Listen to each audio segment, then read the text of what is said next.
all the professors said, hey, your math is not valid. It's not sound. It's not accurate. You can't do that. You're breaking Newton's laws. It made me start doubting myself. It made me start doubting my ideas and thinking, wow, is my math invalid? Is my math wrong? So one day I decided to submit this ideology to the Canadian Space Agency. But one of their major directors said, our entire team looked at this and it's phenomenal. We love it. This is great. So I built it. And I built it the hard way with a hammer and an anvil. And I was fortunate that my father was a savant and a plastic engineer. He was the only one to ever truly help me. I slept in the library. I did what I could. I got kicked out of the library. I slept in the hallway. I woke up. I lived out of the locker. Yeah, I survived. And not everybody has the grit to do that. But when you know you're correct, and you know that the ideation or the concept that you've created has so much value to give back to the earth, nothing's going to stop you. Hey, let's welcome Robert Carriere, the exoskeleton pioneer, mechanical theorist, and kinetic philosopher. Welcome to the show, Robert, and good to see you. Thank you so much, Danny. It's a pleasure. You have a lot of very interesting projects going on, and what are you working on now, and what is your main project right now?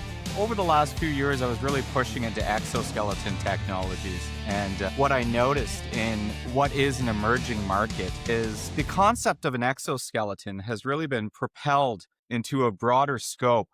And people are losing inherent vision over what it is their designs truly do. So I moved into an endoskeletal technology, which is more of an integrated hybrid robotic interface or layering position between a exoskeleton framework that presses against the body and something we physically carry, like a molly, a rucksack, or a very heavy load. So I'm working on the layer in between that of an exoskeleton and that of the object which provides the human being with mass, which I dib the term of an endoskeletal technology. And my understanding is that you can use that, and this product is applicable to anywhere, anything between the military and commercial use and business, or do you target a specific market here? I'm taking a very unorthodox approach, and it's a little bit of a slower approach than many, where somebody says, hey, our exoskeleton or, physical layering works in logistics or can carry a paint can or an ammo crate, where I am doing exactly what the business world says not to do and broadening the scope and saying we lift all mass. The ultimate goal of our endoskeletal technology would be EVA space systems for lifting firearms in outer space or precision tools in outer space protocols, outer orbit. So we're really going for the final frontier while showing that in terrestrial landscapes, we can still lift all mass on Earth without any issues. So that's the ultimate goal while still creating a broader spectrum of any elevated mass. And do you use artificial intelligence at all in this product, or is it just mechanics and things? I've moved heavily into AI, but I don't necessarily move heavily into AI for the mechanical nature of what we're doing. So the endoskeletal technologies themselves should always have a mechanical premise. They should always have a mechanical basis, especially when you're dealing with terrestrial matters like SOCOM, the Navy, any type of military, even outer space protocols. When you rely too heavy on robotics, when you rely too heavy on AI to run something, you have no fail-safe. Somebody else can intervene. Somebody else can shut down the technology, or you can shut down the technology itself. The way I look at it is there's passive exoskeletons, there's active exoskeletons, which rely heavily on AI. And then there's, what's the link between those two? Who's tackling the link between the two, where AI seems to resonate? And AI needs to be that mechanical bridge. So for example, if you have a fail-safe and you can run through water, or you can run through a swamp, and you come out the other side and all your AI fails, I still want the hardware to work. I still want the technology to work, even if your uplink fails, okay? For people like me and maybe some other viewers, what's the difference between endoskeleton and exoskeleton? Some people might say endo, that's like the bones, right? Or an exo, which is like an outer shell. And I truly believe it's funny when I filed my patent many years ago, I didn't even know this was almost a decade ago. I didn't even know that they quoted the term exoskeleton. So I just called mine a kinetic resistance apparatus. I just called it what I thought it might have been, or more of like a mathematical, mechanical formulation of what I believed it could be. And then the word exoskeleton got really popular. And I'm just like hashtagging exoskeleton left, right, and center. So people know what it is I'm doing, even though I'm not particularly in that realm or that bracket of what I believe an exoskeleton is something that sits on top of the body, something that sits on top of the body as close to the body as possible, maybe a little bit outside so you can get those force and mechanical values that really helps you lift assist. Now, a lot of people have, an interesting position towards exoskeletons. They say it makes you weaker. It makes you weaker. It makes you weaker. And most of the world's leading exoskeleton technologists are saying, that's a I wouldn't call it a lie, but it's a myth. It's the concept that something that sits on top of your body might help alleviate your tendons, your ligaments, and not so much the muscles that you so require to use. So an exoskeleton per se is something that will help you lift assist, help you potentially rehabilitate, depends on the market you're going for, versus an endoskeletal, which is the inner workings or the bones between that. Almost treat it like the human bones. So an endoskeletal technology would be something that could potentially sit outside or inside the human body. But in the way I look at it, inside the futuristic framework, spacesuits, military suits, guardian suits that we will be producing going forward into the final frontier. I say final frontier as if it's like Star Trek, but I think you guys understand what I mean. We have to look forward as a human race. We have to keep pushing forward or we will stand still. We'll just keep hitting walls. And until we can pierce through and create both exoskeletal and endoskeletal technologies and integrate them together, we're not going to evolve. Thank you for this. So let's talk a little bit about your product or other things that you develop from the business perspective. How do you go about selling those products? Is it, do you have like individual products listed Mhm. on your website, or do you sell them on Amazon, or do you negotiate with the government and try to sell them in batch? How does this process work? So this is where it gets interesting. So in terms of like an exoskeletal technology, when I decided to create the technology, I moved heavy, and I'm just going to kind of give you a little snippet story here. I moved heavy into rehabilitation, into medical devices, thinking, hey, this is the frontier that we're going to start it. So I raised tons of capital prior to the pandemic, and then it found a new home in the military. And I was scouted by pretty much the Canadian Forces Base, one of our largest bases. I'm not going to share too many details on this, to potentially move into lifting firearms and shields, which we can do quite elegantly. And essentially, what I realized, and at that point, the pandemic kind of hit, and all of our funds got kind of stripped away from us. And I found it as a very difficult network to penetrate. So what I've done now is I've paired with logistics distributors globally, where we're essentially validating our technology on a global landscape between all of our neighboring countries. I'm not just going to any country who chooses to be part of this technology. I'm trying to focus on North American branded or allied connections. We're going to those global networks and we're moving into massive sale protocols where we are just going to get fleets of these exoskeletons into logistics, warehouses for lifting paint buckets, etc. So we're still on the early phase of that launch. In terms of medical, we're working with a variety of universities where we are essentially validating for MSK and spinal ratios. And we're trying to kind of create that equilibrium between the two.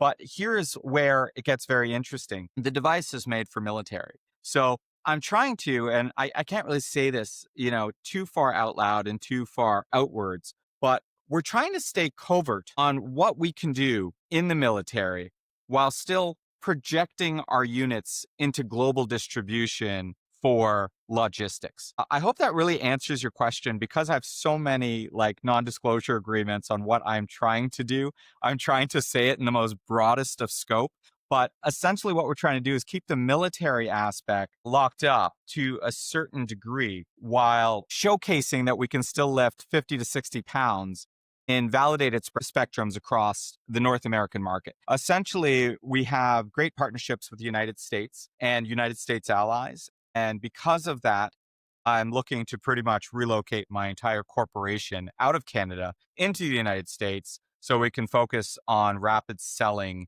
into industrial or commercial networks. But because I have so many NDAs in place, I'm going to kind of leave it at that for now. But it's going to be really cool. And in 2026, you guys are going to start seeing these products just fleeting across the shelves, lifting everything from 5 pounds in rehab to 50 to 75 pounds in industrial scenarios, while all made for either low or high repetition variants. So we got some pretty cool things ahead, and you guys are just going to have to almost essentially wait and see how this unfolds.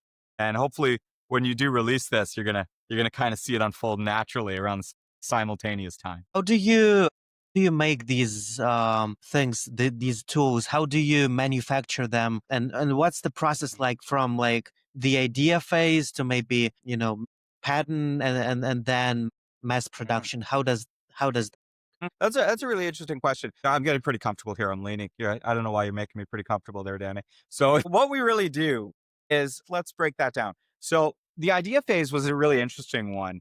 And I really want to focus on that one for a little bit because I really feel like it's something the youth need to know.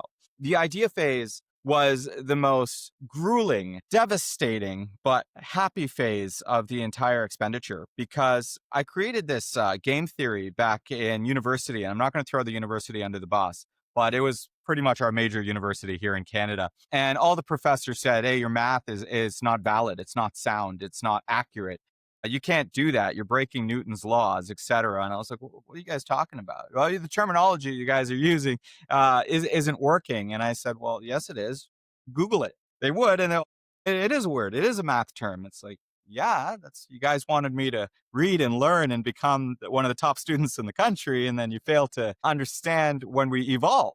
And sure enough, it led to this logical sequencing, which made me start doubting myself and make me start doubting my ideas and thinking, wow, is my math invalid? Is my math wrong? I've always been like 10, 15 years ahead on my mathematics. I always had hundreds, 99s in school. Something's wrong here. So one day I decided to submit this ideology to the Canadian Space Agency. And I'm not going to pull out any names or anything, but one of their major directors said our entire team looked at this and it's phenomenal. We love it. This is great. And I started to have guys at big shows like the Ontario Center of Excellence and stuff poking on my back, like big soldiers and stuff, and be like, hey, this is going to work. This is going to work. And then I started having generals and stuff poking on me and base commanders. And hey, this belongs with the special forces. So I built it. And I built it the hard way with a hammer and an anvil. And I was fortunate that my father was a savant and a plastic engineer. I don't even know what's going on up there, but he's not from this world. Big footsteps to fill, right? Right. And he was a plastic engineer for most of his life and a minister. I just kind of threw that nutshell out there. So everything's done with ethics. We try to deploy as much ethics as possible in everything we do.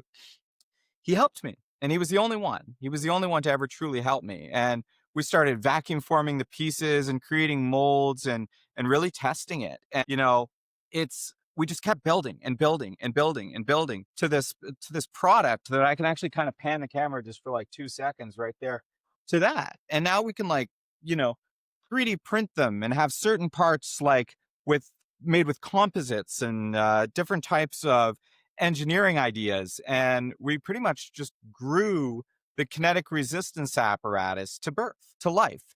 And that's the hardest part. And I know you had an individual on your podcast, which I really enjoyed his show. He said, sometimes we have ideas, but we don't have the processes in place to build those ideas. And that's exactly what happened to me. We didn't have the processes to build these. And if we did, they might have been outside of my financial means. And even though I was raising pretty good capital in the R&D spectrum in Canada, I could never source the right equipment. And, I finally raised enough capital. I'm funded again, and I'm able to create these things and build these things and get them out there and reiterate and get my feedback from my validation clients who all under NDA and stuff. So I can't broadcast them right now. But I can get that feedback and say, hey, they love the unit here at this big corporation in America. They love the unit here. Can you put a wristband? Can you put an anti-brachial? Can you put a radial? And we're reaching that point where we're getting that like live feedback. And because I'm able to do what I can do, I guess, don't let your talents waste you. If you have a talent, kids, utilize that talent, utilize it, never surrender. Okay. Never surrender that talent to anybody, no matter who tells you anything. Take that talent and work with it. So if somebody says, like, hey, we need a new crane, I can go on AutoCAD and boom, boom, boom, boom, boom, crane's done. And nowadays with like 3D printing, boom, it's ready to go, ready to build, ready to test. And now we have everything CAD filed, all organized. And, you can use AI. You can use AI to say, hey, is my math correct? Can you put a little bit of physics behind this? And, it depends what you want to share to the AI, right? You can give them snippets. You don't have to give them the whole technology. Moving back to that kind of AI reference point. But that's another note to the kids. Don't just use it to, can I Google what's 2 plus 2? No, no, no. Utilize this artificial intelligence to essentially enhance what it is you've already done. And you guys are going to propel into worlds that you can only ever imagine. And to me, it's all about the youth because I'm starting to go a little gray here and I'm starting to lose the hair along the top. And somebody's going to have to take this over, but never surrender. Never surrender. Keep building your ideas. Before you know it, you're going to have something that you were building with a hammer and an anvil, which is okay. It's okay to do that. It's okay to go into your parents' garage, into your own garage, whatever you have, take a hammer, build it. In fact, you're going to learn a good set of hard skills doing that and then bringing it to life after because you'll never know what you learn in the process.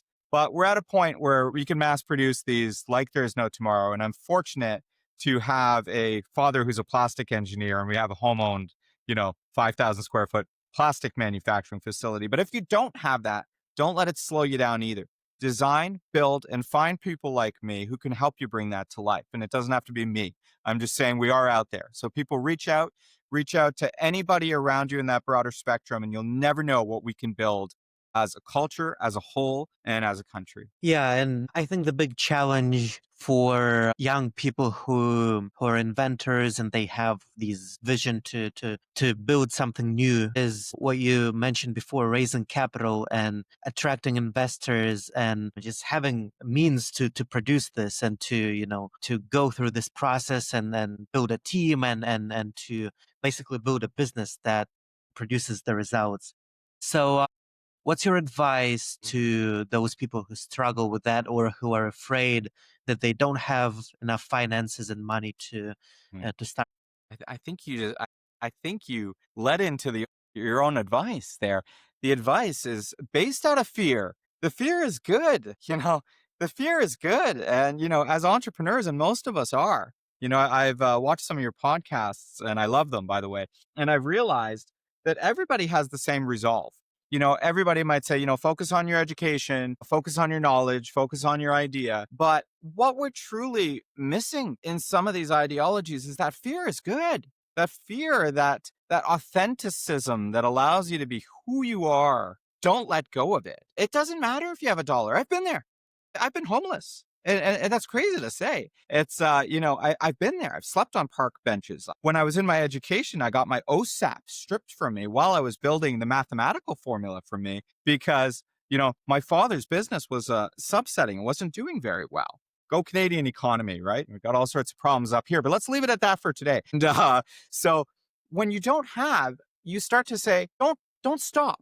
Don't stop. Don't stop. Well, what do you mean he was homeless? Yeah, I was still in school. I paid them up front. I still paid my tuition. I slept in the library. I did what I could. I got kicked out of the library. I slept in the hallway. I woke up. I lived out of the locker. Yeah, I survived. And not everybody has the grit to do that.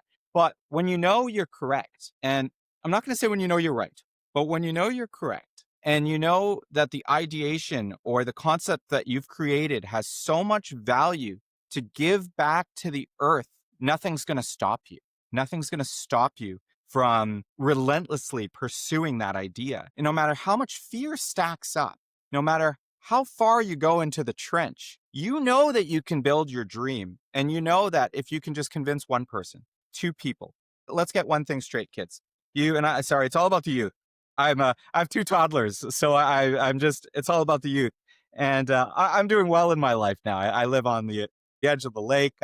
I'm not complaining. I've lost quite a few pounds. I'm exercising all the time. My business is doing great. So I'm not complaining anymore. I'm at that point where you start realizing there's an apex, there's a pinnacle, and you have to ride it. And I'm going to fall again. Absolutely. Okay. You're going to fall again. We're all going to fall. Even if you make it to 1 million, 10 million, you're going to fall again. It's going to happen. Then you're going to rise. Then you're going to fall. Right. You see, oh, these multi-billionaires just lost 10 billion. You think they care? Because they've been through so much failure. They've been through all the fear that they know how to navigate around it. Build your toolbox, build your ability to cope with that fear, and never surrender if you know you're correct. I'm not going to say right, but if you know you're correct, because being correct, even 1% of the time, you're going to change the world. And that's kind of how I look at things. And I told myself with the Carriere, for example, even if I can help one person, okay, maybe I won't make 10 billion on it. Maybe I will. Okay. But even if I can help one person, well, then I was correct. Okay, then I was correct. And then out of nowhere, you might have helped 2, and then 10, and then 20, and then out of nowhere, you have 7 global distributors being, where's my product? Send it to me today. And then it's a different set of fear. Then it's, how am I going to build all these? But how am I going to build all these? But that's a good place to be. So take that fear, turn it into utility, turn that into sales, and start building your business. That's when true value will come, and you're going to change the world. Yeah, and this has been a big challenge for me personally when, working on ideas, startups, whatever it is this understanding whether it's just my passion and I just want to build something and it's not necessarily needed on the market at all, or is it something that people really need? So how do you solve this problem? How do you figure out that this invention or whatever it is that you're building is actually valuable and you can sell it on the market? Interesting. So I like where you were going at that. So for example, when I first started building the KRA, I was spinning one of these pulleys. And this is, some people have a pen like Boris and GoldenEye spins their pen. I spin a pulley. And then one day I was spinning the pulley and I look at the screen and somebody created the fidget. And I was like, are you kidding me? Since high school, I've been spinning this. And so somebody creates the fidget and makes an absolute fortune. So I love what you were saying there. And for me, it's not about direction. It's not about direction because in the pursuit, and I always think of The Pursuit of Happiness. I love that movie. I love that movie. But in the pursuit to intelligence, in the pursuit of finalizing your concept, you're going to find something out. Okay. And again, this is to the youth. This isn't to me. I never talk to myself. I might talk about myself, which that's not a good idea either. Don't talk about yourself, which I do all the time. Talk about your product. Talk about what the product can do. I'm having fun with it. I'll talk about myself, but I'm at a point in my business where I can do that. You guys talk about your product. Talk about what you can do. In the process of creating the product, you're going to find something out. You might need to create new tools, especially if it's revolutionary. If you have an idea that's 10, 15 years, 20 years, 30 years, 50 years ahead, okay, you're going to have to create something that we've never seen before to create that product because you're not going to be able to source it, okay? Or you're going to burn all of your time sourcing that product. And then you might start to realize, hey, that product that I sourced, that I built, that I created, who else needs that? That's an entrepreneur. Says, I had to build a leg piece that I've never seen because they don't make these. I can't find it on Alibaba. I can't find it on Amazon, even to R&D. Start selling that. That's an entrepreneur. And you're going to find in the process of creating it, the right tool, that maybe the tool that you created to build your object, I'm not saying stray away from your object. I'm not saying that at all. But maybe in the process, you've created a tool to help you refine your object or make it faster. You've stumbled upon something that might actually do exactly what you just said. Might not just be for you. It might be for everybody, that piece you've just created. So in the process of never losing focus on what you're doing, don't be afraid to, and I'm not going to say not get nostalgic, but don't be afraid to track down the processes. And it doesn't just have to be about hardware. Maybe you've created a process in the system to organize your receipts, your software, your connections, your sales, your R&D. Maybe that process will be wildfire, my friends. So never lose track of what you're doing, what you've created, and what has made you scale to the top. Okay. Or, you know, what has made you jump to the next level? Was it you who made you jump to the next level, or was it a process that you created? Capitalize on that process. And that becomes the mantra of your organization. Okay. That becomes your mantra. So when you have 2 employees, when you have 3 employees, you go on the wall and be like, boom, those are our keynotes. Well, I've never seen that before. That's because I designed that mantra. I've designed the principles which created this organization. And maybe those principles will help you with another organization. That's why I don't truly believe I have a wall of business books. I've read them all. The Lean Canvas, Tools of Giants. I don't truly believe that those processes, maybe little snippets can help you. But everything is evolving at such a rapid speed that those processes are going to be replaced by new processes. My children are already smarter than me at 6. I can see it. I can see them being more intelligent than me. And what does that mean? It means the neighborhood kid's most likely more intelligent than me as well. He should have the knowledge I have. For example, if somebody says, oh, you're not Einstein. No, we should be so much further than Einstein. We should be so much further. What he has taught us should be rudimentary to us. I truly believe that we have to take that knowledge, grow on it, build that knowledge, encompass those ideas, and don't lose track of the ideas you've created that have built your final product, because this might not even be your final. This might have just got you noticed, right? For example, I just posted a video. I was just telling Danny there. We had 350,000 views in a few days. I'm not happy. I'm not happy. I'm not impressed, because that's not part of my vision. My vision isn't to have 350,000. I'd rather 3.5 views from the right people, right? So find the right people, find the people who inspire you, find the people who motivate you. And, some people follow me on LinkedIn. I said, oh, I only had 20 views on LinkedIn, but maybe 20,000 on another one. And I still love you guys the most because my people are there and my friends are there, and the individuals who inspire me and can help me and take those resources and build them and build a better tomorrow. And I'm not saying everybody flood to LinkedIn. That's not what I'm saying. I'm saying take what resources you've built, capitalize on the best resources, and make a business with those resources. And don't just make a business, make a lifestyle, because that is your new mantra. And that is when somebody asks you, what do you do for a living? You don't have to say, I'm an exoskeleton entrepreneur. You can say, I solve problems. I solve problems, and that's how we're going to evolve. And you can just say, I'm happy because I've come up with solutions that are now helping others. That's my idea. You can have your own. No, that's amazing advice, Robert. And we're coming to the end of the podcast, but I wanted to say thank you for sharing all of these insights and inspiration, motivation, especially for young entrepreneurs. This is super valuable, and hopefully, as you said, by the time this video is out, we can see these exoskeletons being all around us. So I appreciate you coming on the show today and sharing all this. Thank you so kindly, Danny. And I hope everybody, I have just one last word of advice, if you allow me to share it. Let's do it. If you never surrender, like I said, if you never surrender, nor will my pursuit to protect you. And some of you will know what I mean when I say that. Never surrender, and nor will my pursuit to protect you. And I truly believe that. And it's an ideology we should all jump on board of. Okay, because that's how we're going to get there. It's how we're going to get to the final frontier. Even if we can help one person, 2 people, I think we've done our job. And you are a very kind and wise man. You're going to do great things, Danny. Thank you. All right.